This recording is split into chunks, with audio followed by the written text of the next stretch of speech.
මොනරාගල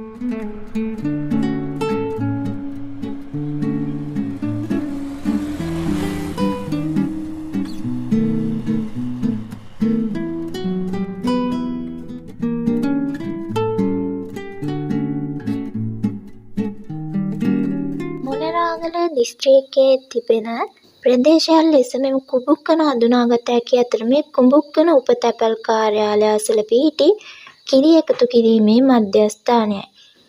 මේ කිරි එකතු කිරීමේ මධ්‍යස්ථානය ගොවීන්ගේ ජීවන අරගලයයි.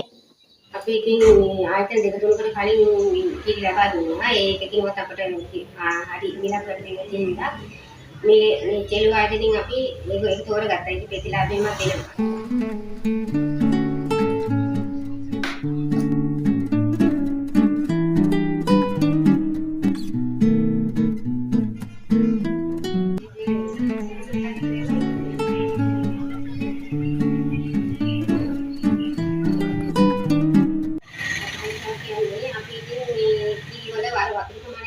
සමහර අය කියන්නේ තියෙනවානේ ඒ හින්දා අපි ඒගොල්ලෝගේ මේ මීටරේ බලනවා 25ටවත් එහා මීටරේ තියෙනවා ඒ තමයි හොඳ.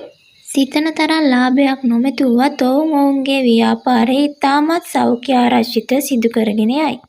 මෙම මධ්‍යස්ථාන විශේෂත්වය වුණු මෙම ස්ථානයට දවසකට බොහෝ ලෙස ආගම් භේද නොසලකා මිනිසුන් පැමිණීමයි. ඒ වගේම මට කියනවා කිල්ලේට එකට රුපියල් 4 ගන්න ඕනේ. ඒක ජාතික කියන්නේ එනවා කට්ටිය. ඒක ඉතින් අපි උතුම් මේ සම්පූර්ණ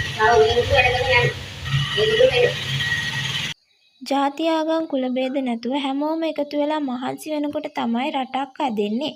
ඊට කදිම උදාහරණයක් ලෙස මේ කුඹුක්කන පිහිටි මෙම කිරි එකතු කිරීමේ මධ්‍යස්ථානය හඳුනා ගන්න පුළුවන්.